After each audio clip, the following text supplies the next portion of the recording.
Thanks for being here again, man. Welcome back to the show. Welcome back to the platform. The morning so the extra, being here again for the second time of the day. Happy Monday to each and everyone. Hope you guys, again, had a wonderful weekend and try to let that abysmal result, of what happened, in QSL, try to vanish away from our mind and, of our thinking of, look, it's behind us. Can we look forward? But talk about looking forward, the defensive line has been shaky, not just the game that just passed, but it's something that it started happening around the World Cup time of our players, literally the defensive line, you talk about the right back, the center half, the left back, I probably only Amari Bell and probably Greg Lear have played the most minutes in that back line. Look at the back line that we pick. Yeah, Joe Latibody, Dexter Lemekisa, Mason Holgate,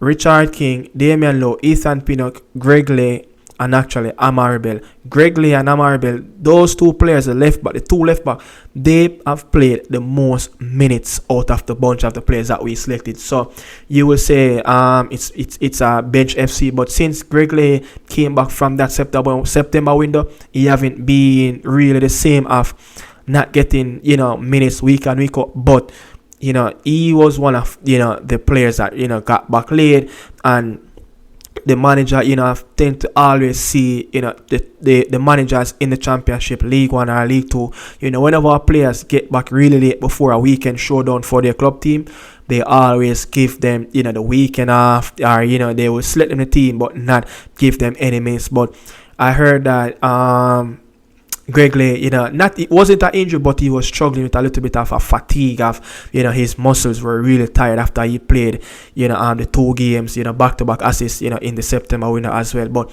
I'm looking at it now, Ethan Pinnock, Richard King, it's not looking good. It's not looking good, even so on our most experienced player, the one that, the most elite centre back we have, Ethan Pinnock, you expect him, to actually lead the team from the back, with performances. But if you look at it since the Vince game, Ethan Pinnock have only started around 4 games for Brentford since the Vince game. Let that sink in. Ethan Pinnock have only started around 4 games for Brentford in our competition since the Vince game. Let that one sink in and process. So you're saying that the last couple of games that Ethan Pinnock have played for Brentford, it's only been around I think he must have played in our back three when Brentford go into our back three. I know, Keaton Andrews, if that's the name of the Brentford coach, talk about, how Ethan Pinnock is one of the most experienced player in the inside of the building amongst the Brentford players as well. So he's very important, but his performance has been woeful on the pitch.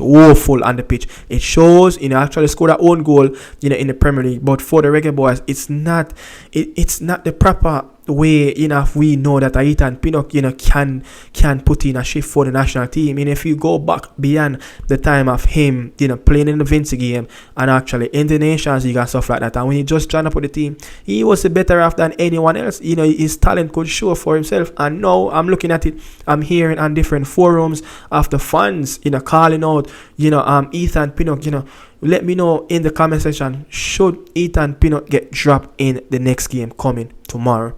Yeah, should Ethan Pinnock get dropped? Let me know what you think. But I'm just saying, man, as much as, different fans and different forums, is calling, Ethan Pinnock to be dropped, I'm just saying, he's our most elite center half that we have. Yes, this is a first time for the national team. He's going through spells like this where he just not looking comfortable defending 1v1.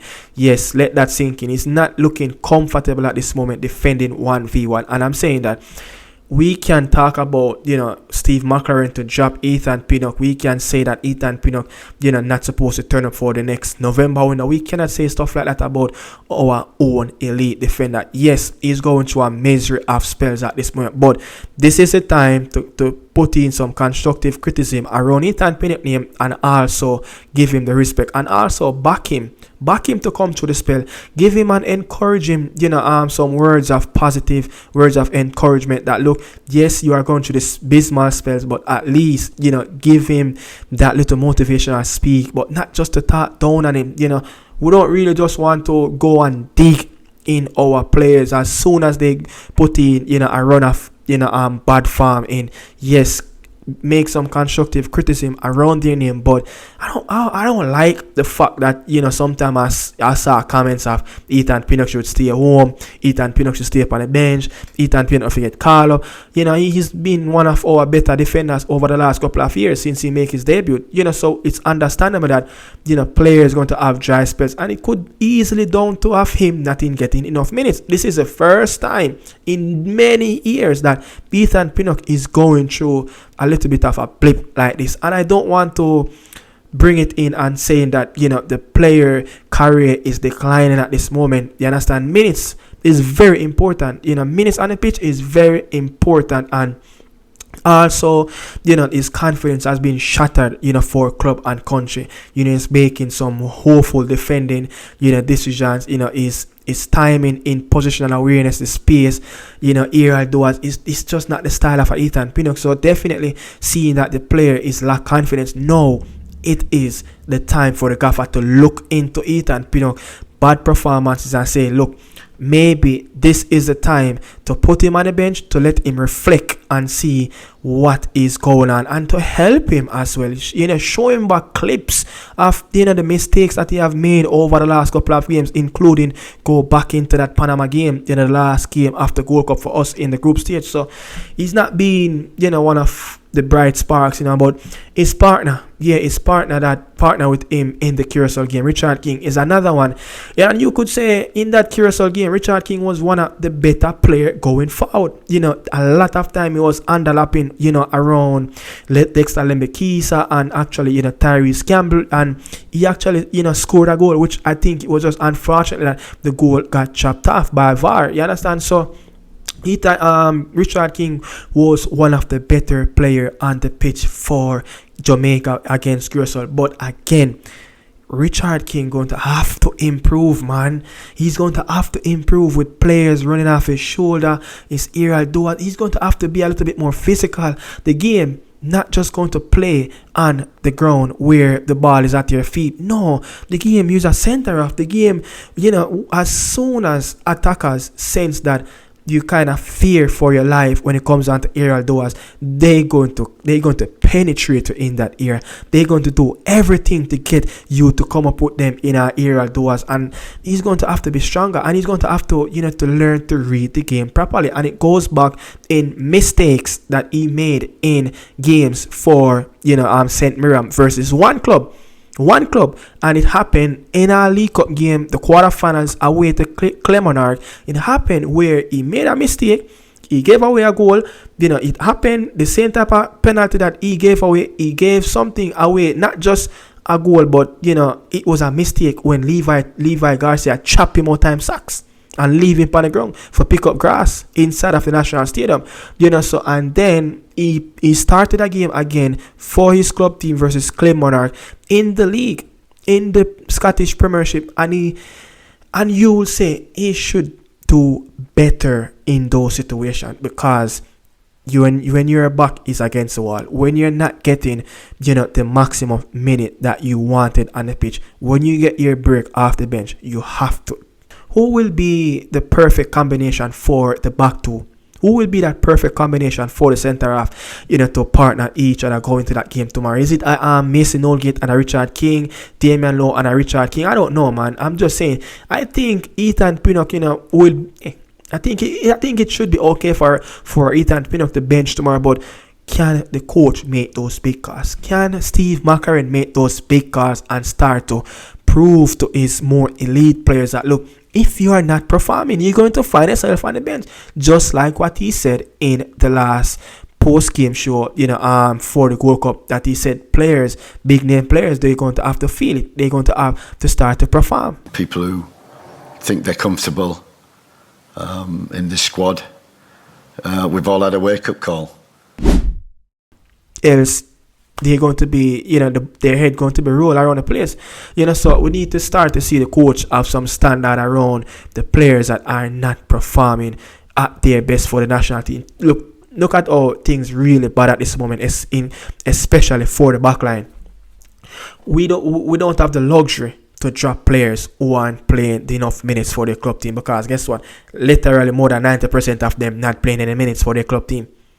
So who we going to pick? We're going to pick some JPL players that playing like week in, week out for their club team, and we can't do that because the standard is way, way different and way off. So we'll have to pick those guys, but we're going to have to pick the ones that who are playing well for the national team. So what will be the defensive partnership, for the two centre half tomorrow? You will you stick to the guns and play Ethan Pinnock and Richard King, or will you drop? Which one will you drop? You understand? Or will you drop both players and bring in the next two centre half that are available? Two players that who like to go in rational and be erratic in around the place. Mason Holgate and a Damian Lowe. But let me know what you guys think, man. But should Ethan Pinnock get dropped for the game tomorrow? And did Richard King did enough in the Curacao game to cement his spot for the Bermuda game tomorrow? But let me know what you guys think. Thanks for watching. This is Nicardo Media House Extra. Ciao. Salute. You have to prove it that you did enough to get yourself back in the process of getting select around the club, around your club team as well. So it's not looking good, even for King. Holgate again, I don't know when will Holgate start to get the minutes on the board for Algarafa in the Qatar Premier League. You understand? And Damian Lowe, what is it? He's going out with aim for Houston Dynamo. So a lot of our out the four centre backs that we pick, they're just not getting the games. And Deshaun Bernard, should be on his way back coming November, and he's not going to be ready for the game coming up against Curacao and at Trinidad and Tobago. So we're looking at wait until next year March that hopeful to see the likes of Deshaun Bernard. And you will say, what will be the process of a Joe Latibodier? What will be the process of a Dexter Lemekisa? Will those players start to get minutes for their club team coming to build up for the November window? I'm not sure if it's going to be that way, because at this moment, Joe Latibodier isn't the real fancy, by his club manager, Frank Lampard. Dexter Lemekisa is not being trusted by his manager as yet to start in the bigger games and in the league games. International spots, force the manager, you understand, Pedro Martins not to start, and Mason Holgate week in, week out in the league phase. Ethan Pinnock there's players ahead of him at Brentford at this moment. So when you look around the place, it's a bench FC. Amari Bell is the one that has been plugging in the performances, the one that been putting in shifts, playing in centre back for his club team, that getting regular minutes. He just started to get a little bit of a rotation in around the starting level, because I think Amari Bell have played like 4 games in the last 11 days just before he turned up for international break. So the coach was just rotating him, keeping his leg fresh. You understand? So Greg Lay should be in around his team, to get minutes, even though he came off the bench in one of those games to get a goal off the bench. But he will start to get minutes, I know that for sure. But it's just not looking pretty for our centre backs. And is it that why our centre backs aren't playing up to standard? You understand? But